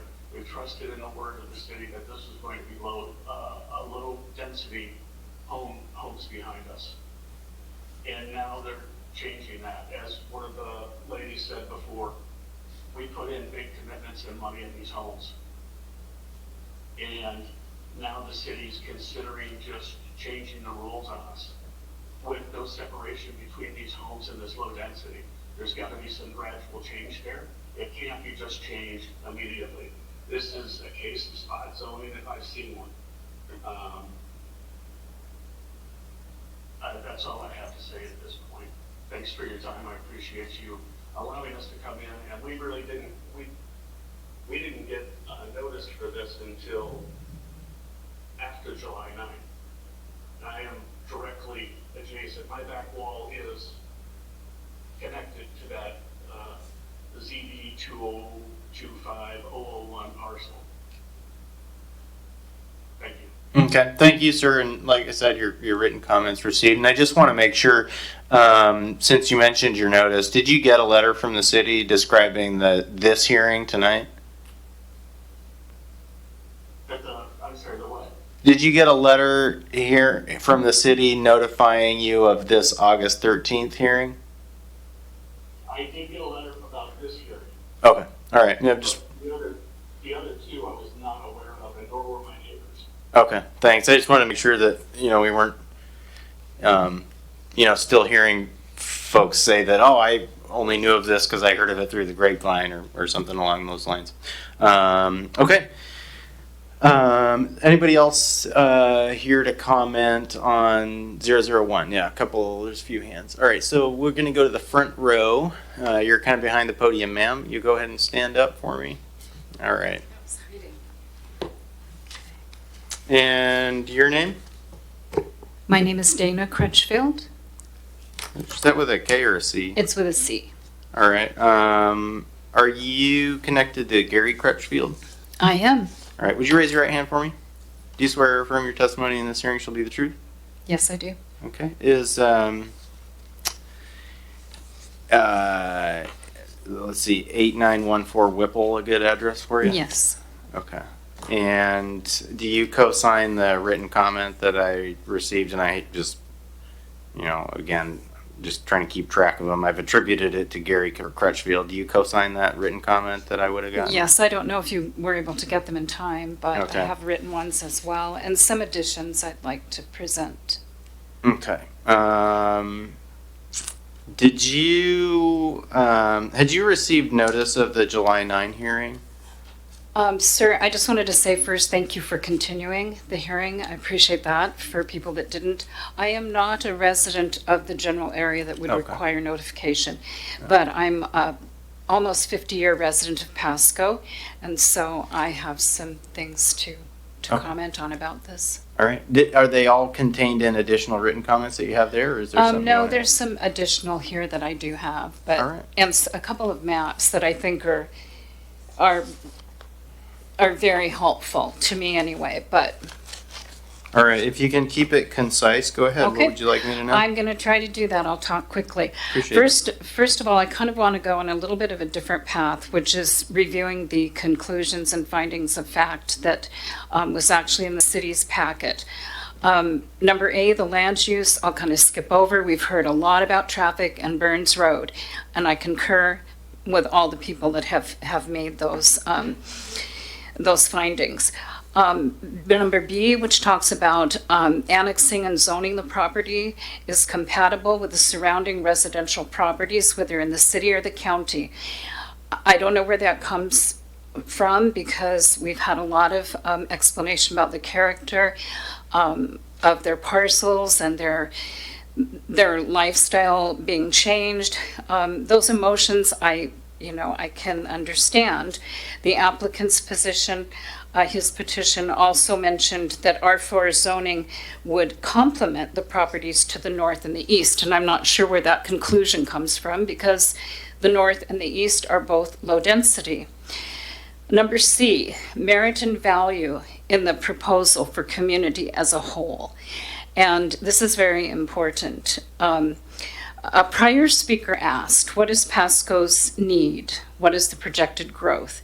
I listened to the meeting of July 9th. That was one of the opponents to the plan. The Growth Management Act states cities must forecast growth populations. They must show capacity, but the market will drive development. And we've seen a lot of this area in multiple apartment complexes, built roadways still not completed to accommodate the traffic burden. And I'm talking more up by the Road 100, that area. Our development director here stated, this was a recent meeting, Pasco's growth rate has slowed by 1/2 as much since the last comprehensive review forecasting. Cities may stay away from densifying certain areas. It is not a good practice to rezone parcels or areas without looking at the whole plan. General long-term themes, not just reacting to an individual property owner wishing for flexibility, but respecting where people live.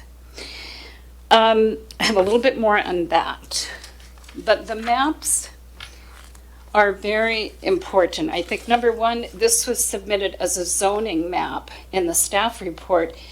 It highlights the site as R4 high density residential, but it's not that. So maybe that was, it doesn't say proposed zoning, it just says zoning determination. So I wasn't sure about that. I would like you to take that. But these two maps, this is what I think is important, is where Sandifer Parkway roadway, the anticipated or the forecasted or the planned connection.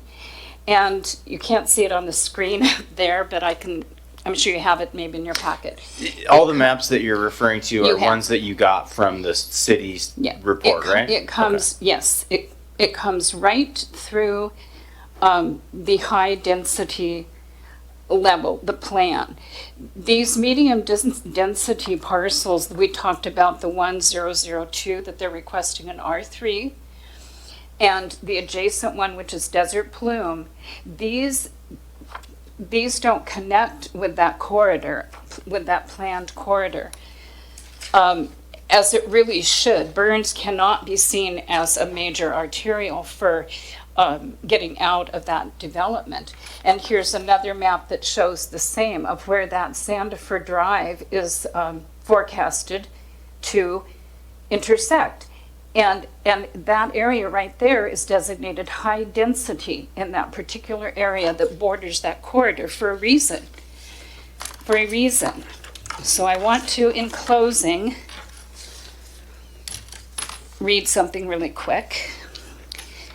The comprehensive plan map and the Broadmoor land use map clearly designate medium density for the entire subject parcel and neighboring parcel to the west. The east we've talked about, low density. Broadmoor plan limits high density in the vicinity of the subject parcel to the land adjacent to the planned corridor, Sandifer Parkway. Does not include the subject parcel or the westerly parcel. And I believe high density really is part of a planning principle to keep those high density residentials close in proximity to the arterial street. You have the rest of this if you have my husband's copy. So I know you want to go further, and I won't read all this. It goes into a lot of detail, not emotion, but more just detail, objective. But to apply the R1 zone to the subject and its westerly parcel would effectively disregard the Broadmoor plan for high density and dramatically expand the high density area contemplated by the plan. If the plan is to have the support of the community at large, it must be respected by the city as well, if not to the letter, certainly in spirit. And I believe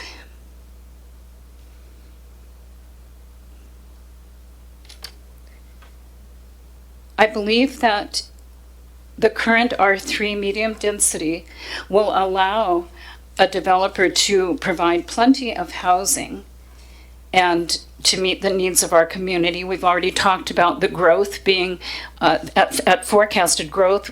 We aren't at the projection that we were. Comprehensive plan is currently being under review. I feel that would protect the interest of the people that live in this area and others that travel through to keep it in R3 for mixed residential. Thank you. Okay. Ma'am, do you have something written? I know you have the maps, and then did you have something that had, information in it, or were you just going off of the letter that was previously Well, submitted? I was referencing some of the material that we submitted, but I know. Oh, well, I that you guess what I'm want to- asking is, do you have some written material there that I don't have in writing already? That you want me to review? Well, you can have this, it's in my writing. All It was it was my comments that I made from the conclusion of fact. And these maps you said you already have, which I think detail where Sandifer Corridor goes very clearly. This one, I don't know what you want to do with that, because that's kind of wrong, where it says that it's currently R4. So if... It looks like maybe you're referencing the map in the staff report. Yeah, it was the staff report. That helps identify what the subject parcel is. Well, it does identify it, but it says zoning map. It doesn't say, it says zoning determination. Maybe I'm kind of getting picky. It doesn't say proposed or potential or whatever. And then when you look at the other maps, they give a real clear indication again. And I think it's just really important to see those high density areas and why they were marked that way. All right. But what I would like to do, if Craig maybe could copy my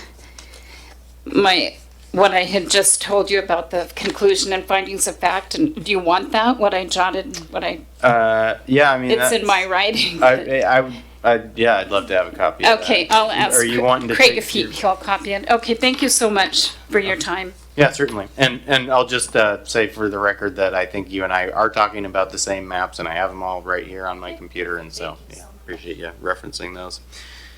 Okay. All right, who else? Yep, it looks like second or third row back there. Your name, ma'am? Dana Siegel. Okay, can you spell your last? I can. Siegel. D-A-N-A or something Correct. else? Okay. And, all right. And I did not get notice on July 9th, but I did get notice for tonight. Thank you for telling me that. You're welcome. So what did you want me to know? Oh, sorry, let me, Do you want would my you raise address your or- right hand for me? Okay. Do you swear or affirm to tell the truth in this proceeding? I do. All right. What's a good address for you, ma'am? 12816 12816 Willetta's Willetta's Place. All right. So what would you like me to know, ma'am?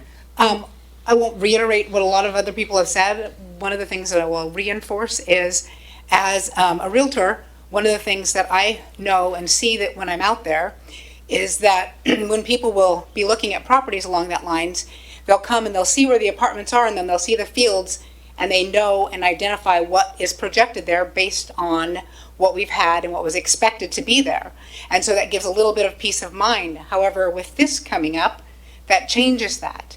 And so not only does it have the detriment to the property that we already have, but if potential buyers coming in, there's a detriment to that as well. And I'm not sure if you're aware, although I'm sure it's on the map part of it, is that Kohler, even when you're on Burns and you turn onto Kohler, it's a no outlet street. So everybody that goes in has to come out of that one. There's a sign just as you're turning in is no outlet. So all of us that go in have to come out. They recently have added one further down that is in the new development there, but all of that other, and like I said, as you turn onto Kohler, off of Burns, headed north, no outlet. So all of us that go in, whether the homes have been there, I think the earliest homes probably about 4 years ago. And the traffic, which again, like I said, I know a lot of people have identified that, but the other piece of that is in my profession, that's one of the pieces that has come up, is the value and what is expected to be in those areas, because we know the farmland would go away. And the lots behind that were 1 acre, when those went to half acres, was like, okay, we expected that not to be surprising, it's still low density, but now you're looking to go high density, and it's going to impact even greater, not only value, but obviously the traffic piece of it. Okay, appreciate you making that point about Kohler. Is there anything else? No. All right, thank you, ma'am. Thank you. Okay, thank you. All right, who's next? Yes, third row.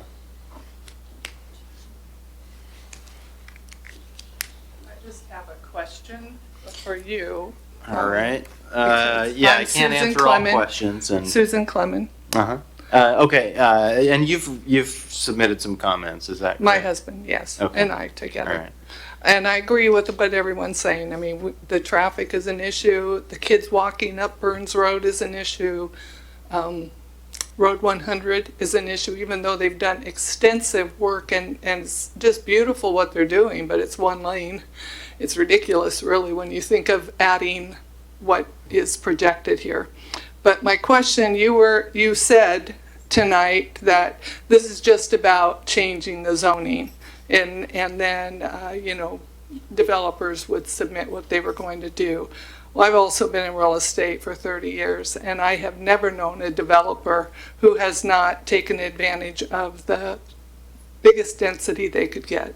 It's about money, and it's about building. So I just feel like I would like to ask you to consider that if you do this and you change this zoning, it's going to happen.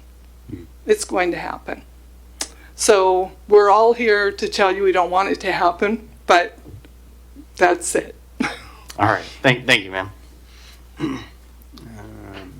You know what? I'm going to have you that ended up being more testimony, I think, than a question. So would you come back up to the microphone for me? And I'm just going to have you raise your right hand for me. Do you swear or affirm that your testimony in this proceeding shall be the truth? I do. All right. Your name one more time. Susan Clement, K-L-E-M-I-N. K-L-E-M-I-N. Oh, that's right. And I just heard from your husband who gave me this letter over here. Do you affirm that everything that you said before I swore you in was the truth? Yes. All right. Thank you, ma'am. That's all. Okay. Anybody else? All right.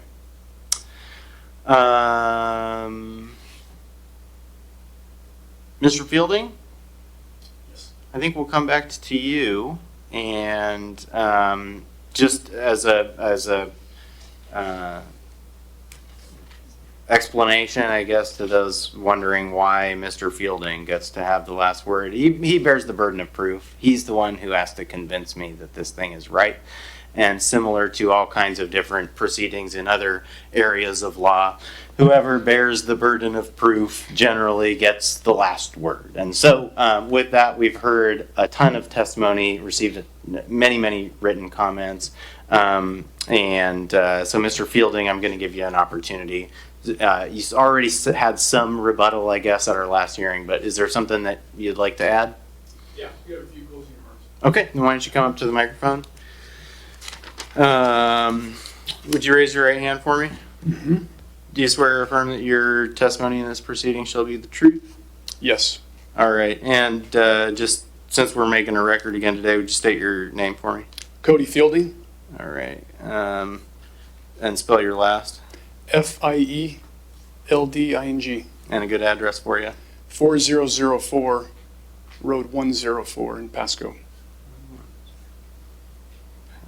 All right, and you're authorized to speak on behalf of the applicant? Yes. In what capacity? Like, what's your relationship? One of the owners and managers. All right, thank you. So, what would you like to tell me in conclusion? Yeah.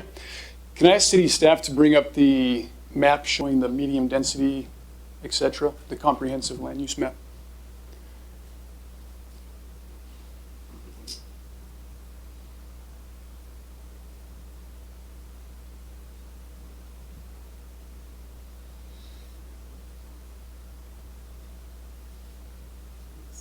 Mr. Examiner, give me a moment. That's not in this evening's slide deck, so I will grab it. If you want to pull it from SG, yeah. Okay. Sorry to put you on the spot, but no, you're fine. I think it's helpful. I hope it's helpful.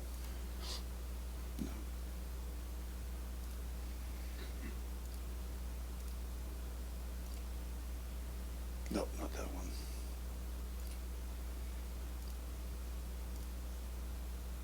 Okay, it'll be that one.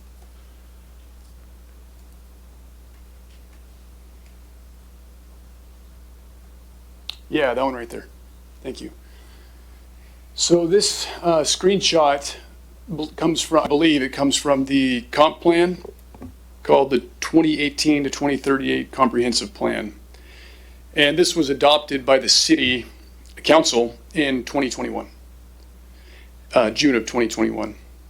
And the city council voted, approved, adopted based on the projected growth for the city of Pasco within the urban growth area. So I just wanted to throw that out there, that this map hasn't changed since then. It actually, and I honestly don't know what it looked like before 2018. I looked and Googled it, I couldn't find it. But at a minimum, this had been kind of out there for the public to see for at least 7 or 8 years from today. And I don't say that to disrespect anybody, I'm just throwing it out there that it has been out there for some time. And as we've talked about, this particular medium density residential land classification can be zoned only R2, R3, or R4. And the question has come up is why R4? Frankly, to meet the density between 6 to 29 units, it's pretty hard. It's almost impossible at R2 to get 6 units per acre. And R4 is flexible enough that it makes it easier to get above 6 units per acre. Low density is typically 3 to 6. I know there's different definitions out there, but today's city standard is 3 to 6 units per acre for low, and we're hovering just above 6, so we're definitely on the lower end of our proposed project. Not trying to maximize the number of units, so letting the people know that's our intention. We're also we believe that our proposed project does provide a suitable transition. At some point, there's always a transition from high to low or from low to high, or I should say low to medium in this instance. I would consider our project more of a low-medium project as opposed to a high density. So the high density, in my mind, is a bit of a misnomer for what we're proposing. But and we believe it is a suitable transition. And just like there's a transition from the 1 acres to the half acres to the polished community, which is less than half an acre, etc. We also believe it. You know, we feel, I guess, excited about providing quality housing at prices that are more affordable to serve many of our future and current residents that would like to buy a house, including our own children and grandchildren. Not to get too sentimental, but it is the reality that home prices are not super comfortable today. Interest rates are not very comfortable, and not everybody can have you know, a really big, nice home on a big lot and everything. And so it is an opportunity to provide for future people that would love to live in the city of Pasco. Our understanding is the purpose of this meeting isn't necessarily to discuss the proposed use, but we're trying to be open about it to let the public know because it does appear to be a concern. And so our intention, again, is to develop single-family residential detached lots. So our plan is to not even do townhomes, it's to do detached lots. And so I'm just throwing that out there. And I think regarding the notice, I'm going to step out on a little bit of a limb. I don't know if this is true or not. I'm just throwing this out there in case it's helpful. But there is somebody that mentioned the 1 mile requirement, and that may be true, I don't know. I speculate that might be true for the annexation as opposed to this zoning determination. Maybe that's the distinction there, I'm not sure. And that's all I've got. Thank you very much. All right, thank you, sir. I'm going to go ahead and close the record on ZD 2025-001. I want to thank everybody who's participated both this evening and on July 9. I really want to thank everybody who took the time to write detailed written comments as well. There were several comments in writing that were several pages long that had a lot of information both about your personal, your families and your circumstances, but also citations and arguments to state law and local ordinance. I was really impressed with the attention that was given to those comments. I saw them develop over time. The first few that were received being sort of, you know, let me just get something written down so that I know my thoughts are heard. And then, you know, as they trickled in, I saw your research reflected as the comments became more, I guess, direct in addressing this is what the comprehensive plan says and all that. I want to commend everybody for your civic engagement in this process, and also for working with me to keep things concise this evening. It's 8 p.m. We're going to go ahead and adjourn the August 13 hearing of the Pasco Land Use Hearings Examiner. Thank you.